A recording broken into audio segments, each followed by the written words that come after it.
کوئی بھی نیکی کی جائے مرحوم کے لیے اس کا ثواب میت کو ملتا ہے۔ یہاں ایک اشکال ہے کہ پھر صحابہ کرام سے کیوں ثابت نہیں ہے قرآن پڑھ کے بخشنا؟ ایصال ثواب کے لیے قرآن خوانی جائز نہیں ہے۔ نبی صلی اللہ علیہ وسلم نے فرمایا جب انسان کی موت ہو جاتی ہے 3 چیزیں جاری رہتی ہیں اس کے عمل میں سے، صدقۃ جاریۃ، جو اس نے صدقہ چھوڑا جو ہمیشہ چلتا رہے گا، ولد صالح یدعو لہ، نیک اولاد جو اس کے لیے دعائیں مانگتی رہے گی،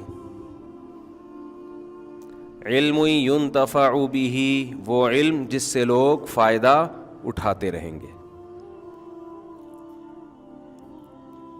اب لوگ کہتے ہیں اس میں ایصال ثواب کہاں سے آ گیا؟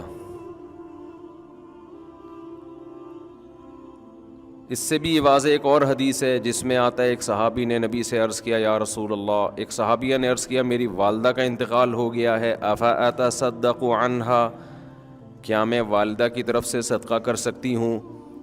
آپ نے فرمایا ہاں۔ تو صدقہ اس کا ثواب کہاں کس کو پہنچ رہا ہے؟ اولاد صدقہ کر رہی ہے، اولاد دعا مانگ رہی ہے، ثواب کس کو مل رہا ہے؟ والدین کو مل رہا ہے۔ تو اسی سے فقہا نے استدلال کیا کہ صدقہ چونکہ ایک نیکی ہے تو کوئی بھی نیکی کر کے مرحوم والدین کو پہنچائی جا سکتی ہے۔ اس کے لیے حدیث کے حوالے کی ریفرنس کی الگ سے ضرورت نہیں ہے، یہی ریفرنس کیا ہے؟ کافی ہے۔ اب لوگ کیا کرتے ہیں مسجد میں دریاں بچھا دیں، بھئی اس کا ثواب کس کو ملے گا؟ والدین کو۔ تو بعض لوگوں کو اشکال ہے کہ یہ دریاں بچھانا کہاں سے حدیث سے ثابت ہے؟ بھئی جب صدقہ کہہ دیا تو نیکی آ گئی نا، اس میں ہر نیکی آ گئی اس کے اندر، اس میں قرآن کی تلاوت کرنا بھی آ گیا، اس میں کسی غریب کو کھانا کھلانا بھی آ گیا، اس میں یتیم خانے میں پیسے جمع کرانا بھی آ گیا، اس میں یتیم خانہ بنانا بھی آ گیا، اس میں کسی مدرسے کے ساتھ تعاون کرنا بھی آ گیا، اس میں 2 رکعت نفل نماز پڑھنا بھی آ گیا۔ کیونکہ اگر آپ کہتے ہو کہ یہ سب کچھ نہیں ہے، حدیث دکھاؤ تو حدیث میں تو کنواں کھودنے کا تذکرہ ہے، پھر کنویں کے علاوہ تو کوئی ثواب پہنچے گا ہی نہیں۔ اب یہ کتنی عجیب سی بات ہوگی کہ آپ انسانیت کی خدمت کے لیے کنواں کھدواتے ہیں، اس کا ثواب ابا کو پہنچ رہا ہے، سبیل بنواتے ہیں تو اس کا اللہ ثواب نہیں پہنچائے گا۔ کیوں؟ بات تو ایک ہی چیز ایک ہی ہے نا۔ اور جب کوئی مفتی کہتے نہیں اگر آپ نے سبیل بنوا دی کسی سفر میں کہیں راستے میں کولر پانی کا رکھ دیا تاکہ اس کا ثواب ابا اماں کو پہنچے، اگلا کہتے ہیں حدیث دکھاؤ، کولر کا کہاں تذکرہ ملتا ہے حدیث میں؟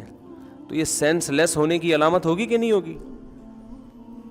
تو آج کے جو نئے نئے مجتہدین مارکیٹ میں یوٹیوب پہ آ رہے ہیں نا، ان کا جو سوچنے کا اسٹائل ہے نا وہ بہت محدود اور فقہی بصیرت سے بالکل خالی، وہ ریفرنسز پہ چل رہے ہوتے ہیں کہ دیکھو حدیث میں آتا ہے صدقہ کرنے کا ثواب پہنچتا ہے تو ریفرنس ہم نے حدیث کا دے دیا صدقے کا، قرآن پڑھنے کا ثواب دکھاؤ کہاں ثابت ہے بھئی، تلاوت کا ثواب ماں باپ کو ملتا ہے یہ کہاں ثابت ہے؟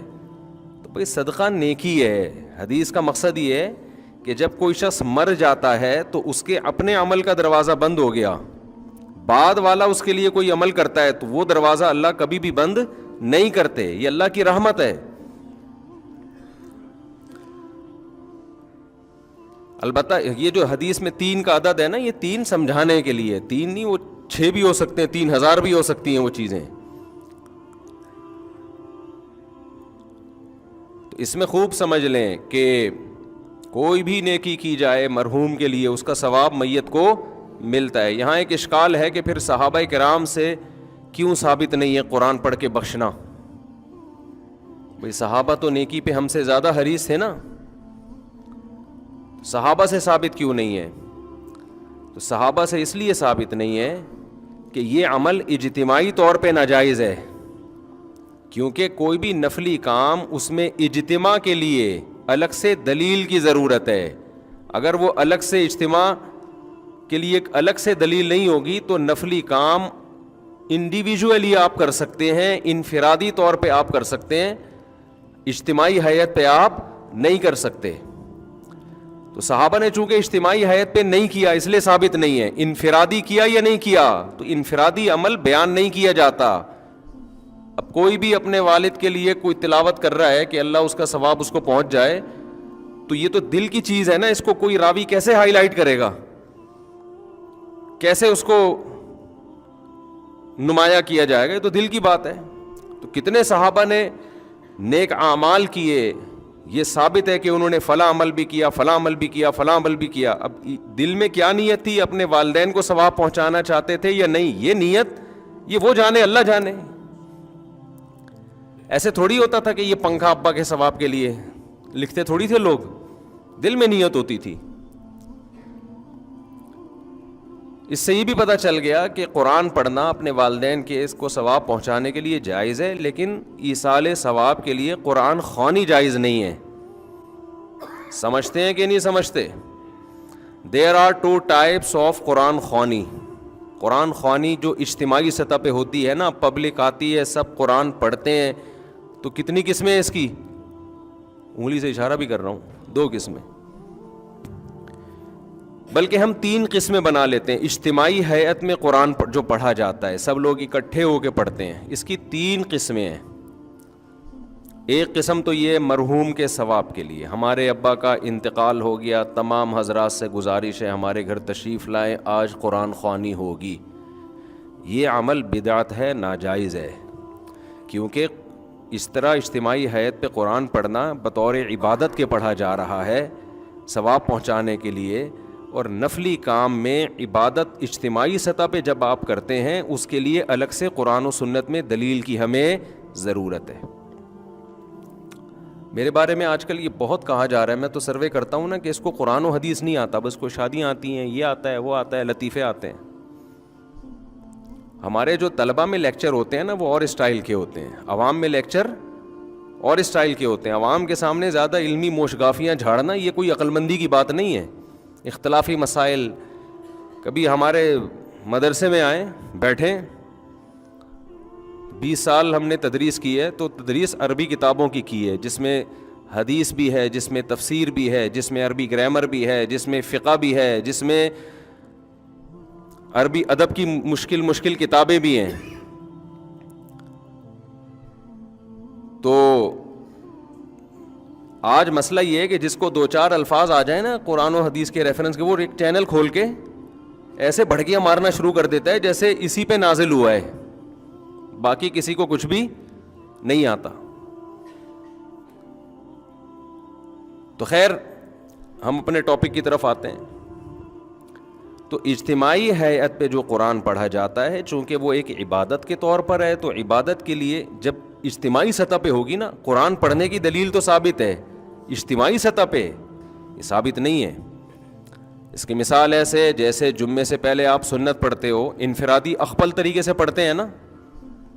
اگر اجتماعی حیت پہ ہو کہ تمام حضرات تشریف لے آئیں, آج ہم تہجد کی نماز پڑھ رہے ہیں, یا آج ہم فلاں فجر کی سنتیں پڑھ رہے ہیں, تمام حضرات تشریف لے آئیں, تو یہ عمل کیا بن جائے گا؟ ناجائز. یہ اجتماعی حیت پہ نہیں ہوگا. فرض نماز اجتماعی طور پہ پڑھی جائے گی, اس میں بلایا بھی جائے گا اذان کے ذریعے, نفل نماز نہیں ہوگی. ایک دفعہ میں نے بیان میں یہ کہہ دیا کہ تہجد کی نماز جماعت کے ساتھ, جو اتنی بڑی بڑی جماعتیں ہوتی ہیں, جائز نہیں ہے. تو نیچے لوگوں کے کمنٹس آئے ہوئے تھے, لو جی ایک نیا مسئلہ آ گیا, تہجد بغیر. پھر پوچھنے لگے اس کی دلیل کیا ہے, کوئی حدیث کا ریفرنس تو دیا نہیں مفتی صاحب نے, بس مسئلہ بتا دیا. اتنے نیچے نیگیٹو کمنٹس کہ ان لوگوں کو یہ اپنے فرقے کے گول کیپر ہیں, یہ اپنے فرقے کو پھیلانے کی کوشش کر رہے ہیں. دیکھو بغیر دلیل کے, جس بیچارے کو یہ نہ پتا ہو, جن بیچاروں کو کہ دلیل اس کے ذمے ہوتی ہے تو دعویٰ کرتا ہے. دلیل کس کے ذمے ہوتی ہے؟ جو دعویٰ کرتا ہے. جو دعویٰ کرے گا نا کہ تہجد کی جماعت اتنی بڑی حیت کے ساتھ کہ پبلک کو بلا کے اکٹھے جماعت کرائی جائے, وہ ایک نیا مسئلہ بیان کر رہا ہے. اس سے ہم پوچھیں گے قرآن و سنت سے اس کا ثبوت دکھاؤ, کہیں بھی نہیں ہے. تو دلیل اس کے ذمے جو اس عمل کو جائز کہہ رہا ہے, جو ناجائز کہہ رہا ہے اس کے ذمے ریفرنس پیش کرنا نہیں ہے. وہ بغیر ریفرنس کے اس کی بات زیادہ مضبوط ہے. نہیں آئی میرا غلط بات سمجھ؟ میں کہوں وسیم بھائی نے میرے 1,00,000 روپے چرائے ہیں، اللہ نہ کرے وسیم بھائی ایسے نہیں ہے. وسیم بھائی کہہ رہے ہیں میں نے کوئی نہیں لیے، کورٹ میں کیس گیا، میں کہہ رہا ہوں وسیم نے لیے ہیں، عدالت وسیم کہہ رہے ہیں میں نے نہیں لیے، عدالت مجھ سے کہتی ہے گواہ پیش کرو، دلیل دو اس نے لیے ہیں، میں کہتا ہوں دلیل یہ دے گا کہ اس نے نہیں لیے ہیں. بولو نا کیا ہو گیا؟ یہ کوئی عقل مندی کی بات ہوگی؟ میں بولوں گا کہ اس نے لیے ہیں، وہ کہے گا میں نے نہیں لیے، عدالت کہتی ہے مجھے کہ گواہ پیش کرو کہ اس نے چوری کی ہیں، تمہیں کوئی کیمرہ دکھاؤ، کوئی دلیل دو. میں کہوں یہ دعویٰ کر رہا ہے کہ اس نے نہیں لیے، یہ دلیل پیش کرے گا. یہ عدالت کہے گی بھائی پہلے اپنی کھوپڑی کا علاج کراؤ. تو قرآن و سنت کے ساتھ جو ہے نا، جو آج کل نئے نئے اسکالر آ رہے ہیں انہوں نے اسی طرح تختہ مشق بنایا ہوا قرآن و سنت کو. تو وہ میں کہہ رہا تھا کہ اجتماعی حیت پہ قرآن خوانی کیا ہے میرے بھائی؟ بولو نا، جائز نہیں ہے. اس کیوں جائز نہیں ہے؟ جب اجتماعی سطح پہ کوئی عمل کرتے ہیں، جیسے تہجد ہے، تہجد میں نبی صلی اللہ علیہ وسلم نے لوگوں کو جمع کر کے کبھی نہیں بلایا، کوئی ایسی روایت نہیں ہے. ہمیشہ آپ نے تہجد پڑھی، 1 2 3 4 صحابہ آپ کے ساتھ شامل ہو گئے، یہ جائز ہے، ہم بھی اس کو جائز کہتے ہیں.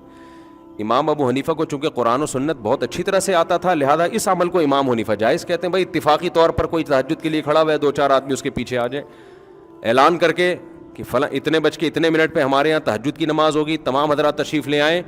اس کا ثبوت ہمیں قرآن و سنت میں نہیں ملتا، صرف رمضان میں حضرت عمر کے عمل سے ملتا ہے، تراویح جس کو کہا جاتا ہے، اس لیے اس کو نام بھی الگ دیا گیا. سمجھتے ہو کہ نہیں سمجھتے؟ اس میں اجتماعی حیت. اور حضرت عمر نے کیوں؟ اس لیے کہ نبی نے یہ رمضان میں 3 دن کیا، پھر چھوڑ دیا تاکہ فرض نہ ہو جائے. تو حضرت عمر سمجھتے تھے کہ آپ نے اس لیے چھوڑا فرض نہ ہو جائے، یہ اس کی علامت ہے، آپ اس کو زندہ رکھنا چاہتے تھے. تو اب فرضیت کا امکان ختم ہو گیا، لہذا حضرت عمر نے اس عمل کو دوبارہ شروع کرا دیا. تو رمضان گیا اور وہ تراویح کی نماز گئی. اس میں قیام اللیل کا بھی ہمیں ثبوت نہیں ملتا کہ الگ سے پھر رات کو اجتماعی حیت پہ نماز پڑھی جائے. تو قرآن خوانی کیا عمل ہے میرے بھائی؟ غلط ہے، اس کو ترک کر دینا چاہیے. جب کسی کا انتقال ہو جائے تو آپ اخپل طریقے سے، سب سے بہتر تو وہ چیز ہے جو منصوص ہے، جس کا حدیث میں صراحتاً ذکر ہے، وہ صدقہ خیرات ہے. سب سے بہتر وہ ہے. اس کو آج کل لوگ فوکس نہیں کر رہے، قرآن خوانیوں پہ پورا زور لگایا ہوا ہے، اور پھر اس میں دیگیں چلتی ہیں، کھانے چلتے ہیں، لوگ آتے ہیں بوٹیاں پھوڑ رہے ہوتے ہیں، کہ عجیب ہی منظر ہوتا ہے. ولیمے اور میت کا فرق کیا ہو گیا؟ ختم. تو یہ پھوڑنے پھاڑنے کے ٹائم نہیں ہے. یہ اخپل طریقے سے چپکے سے غریب کو صدقہ کر دو، اور اپنے طور پہ کوئی تلاوت کرنا چاہے تو اس میں بھی کوئی حرج نہیں ہے. اگرچہ تلاوت میں فقہا کا اختلاف ہے، لیکن صدقے میں سب کا کیا ہے؟ اتفاق ہے. تو دیر آر کتنی ٹائپس آف 3. ایک تو ایصال ثواب کے لیے قرآن خوانی، وہ جائز نہیں ہے. دوسرا قرآن خوانی کی قسم ہے برکت کے لیے قرآن خوانی. دکان کھولی آپ نے نئی، آپ نے مکان بنایا، آپ چاہتے ہو یار اس میں کوئی اچھا کام پہلے ہو جائے، بجائے اس کے کہ ڈائریکٹ جا کے ڈرامہ دیکھنا شروع کر دیں بچے آ کے. ایسا ہی ہوتا ہے نا. تو کام کی ابتدا کس سے ہو بھائی؟ برکت سے ہو. اور کوئی بھی شیطانی اثرات ہوں اس سے یہ گھر پاک ہو جائے، تو اس کے لیے قرآن خوانی کی جاتی ہے. تو برکت کے لیے قرآن خوانی چونکہ عبادت کے طور پہ نہیں ہے، وہ از قبیل رقیہ ہے. رقیہ سمجھتے ہیں؟ وہ کیا ہے؟ دم جسے کہتے ہیں، رقیہ. تو رقیہ ایک علاج کی قسم ہے. علاج کے لیے قرآن و سنت سے ثبوت کی ضرورت نہیں ہوتی. جیسے آپ نے کہا بھائی فلاں آیت پڑھ کے مجھ پہ دم کر دیں، مجھے بڑا فائدہ ہوتا ہے، تو اب اس کے لیے ثبوت کی ضرورت نہیں ہے. تو جیسے ایک صحابی رسول نے کسی پہ جن تھا تو سورہ فاتحہ پڑھ کے دم کر دیا، تو ان کو تو نہیں پتا تھا کہ اس سے فائدہ ہوگا، نہ نبی سے انہوں نے پوچھا تھا. بعد میں اطلاع ملی تو آپ نے فرمایا کہ یہ تو رقیہ ہے، سورہ فاتحہ، تو اس سے تو فائدہ ہوتا ہے. یا سورہ بقرہ کا ورد کرا لیا گھر کے اندر. سمجھتے ہو؟ حدیث میں آتا ہے سورہ بقرہ جس گھر میں پڑھی جاتی ہے اس گھر میں شیاطین نہیں آتے، حدیث کا مفہوم ہے. تو یہ بذات خود یہ جائز عمل ہے برکت کے لیے. لیکن بعض علماء کی رائے یہ ہے کہ لوگ برکت والی قرآن خوانی اور ایصال ثواب والی قرآن خوانی میں فرق نہیں کرتے، تو یہ والی قرآن خوانی ذریعہ بنتی ہے وہ والی قرآن خوانی کا. سمجھ میں آ رہی ہے بات؟ یہ ذریعہ بنتی ہے کس چیز کا؟ ایک بدعت کا.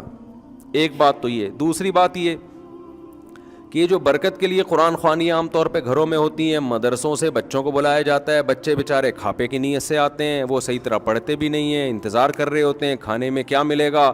ابے فلاں کے یہاں گئے تھے, ایسی مزے کی نہاری کھلائی تھی, اس کی بریانی میں بوٹیاں ہی نہیں ہیں, گوشت ایسا ہے, تو برکت گئی تیل لینے. یہ قسم کا قرآن کے ساتھ کھاپے کا ذریعہ ہے, یہ قسم کا. بچوں کی عادتیں بھی خراب ہوتی ہیں اس سے, مفت کی عادت پڑتی ہے بچوں کو. محتمم کے اپنے مزے ہوتے ہیں کہ فری پھوکٹ میں آج ایک ٹائم کا کھانا کیا ہو گیا ہمارا, بچ گیا. اور پھر دینی مدارس کے جو طلبہ ہیں ان کا وقت انتہائی قیمتی ہے. اگر وہ واقعی طالب علم ہے اس کو چاہیے اپنے وقت کو کیا سمجھے, قیمتی.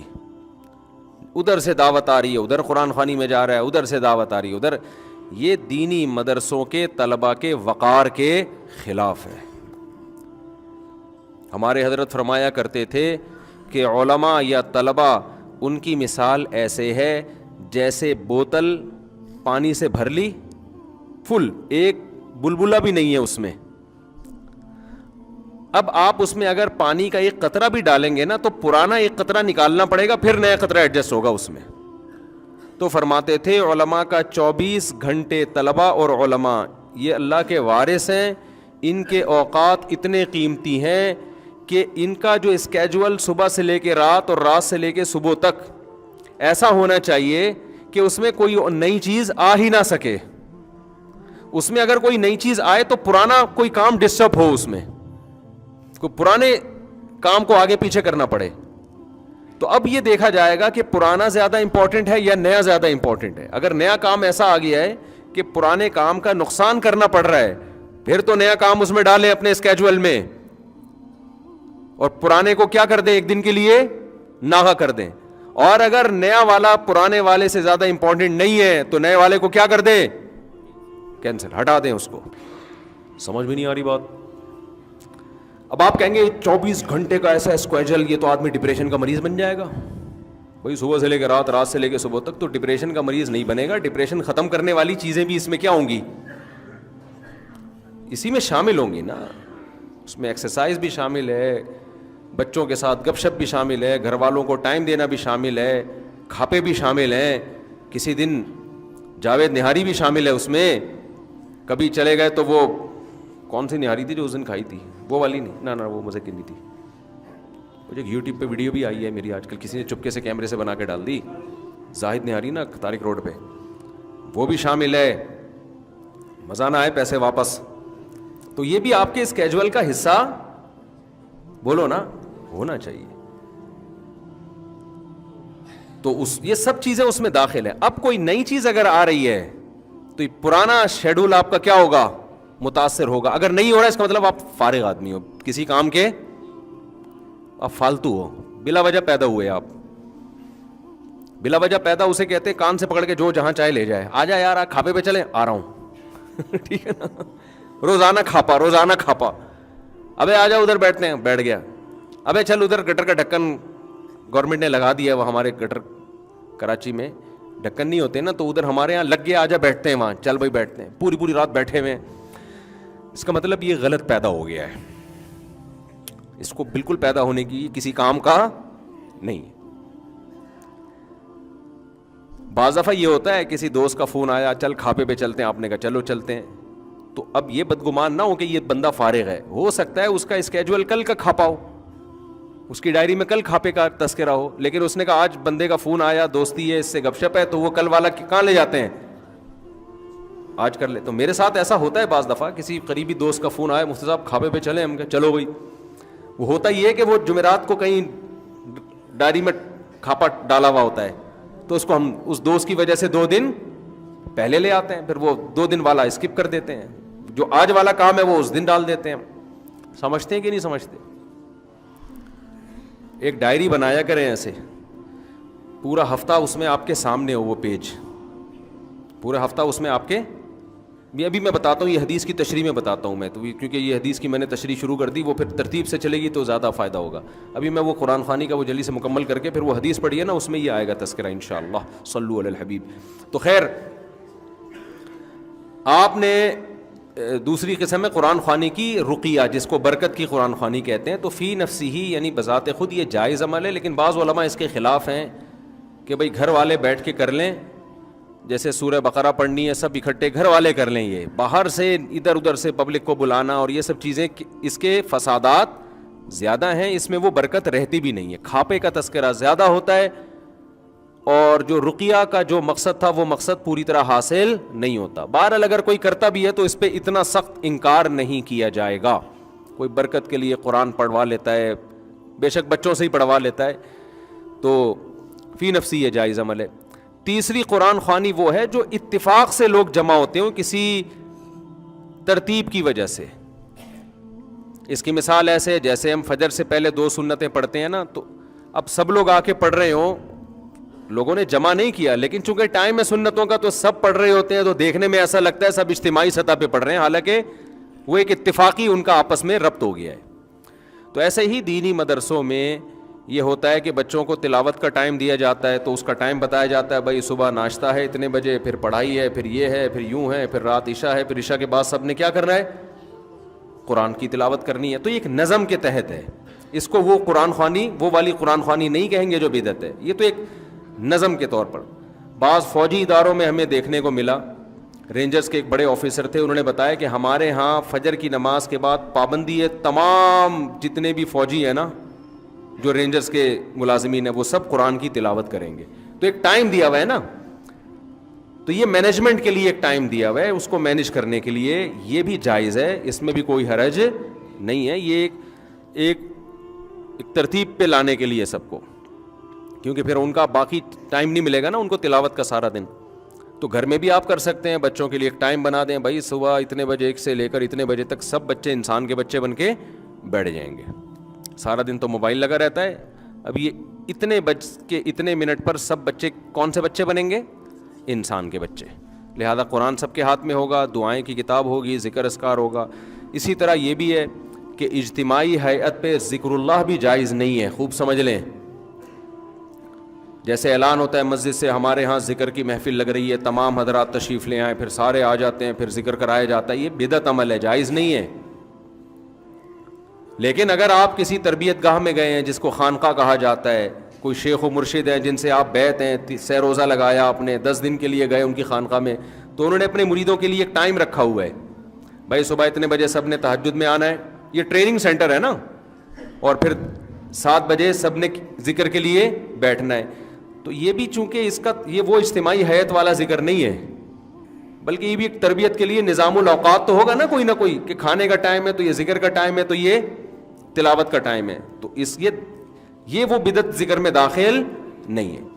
لیکن جو نارملی ہمارے یہاں بعض مسجدوں سے اعلانات ہو رہے ہوتے ہیں، یا نمازیوں کو اعلان کیا جاتا ہے بھائی 4 بجے ہمارے ہاں ذکر کیا جائے گا، تمام حضرات تشریف لے آئیں، یہ بدعت ہے. کہ تمام حضرات کیوں تشریف لے آئیں بھائی؟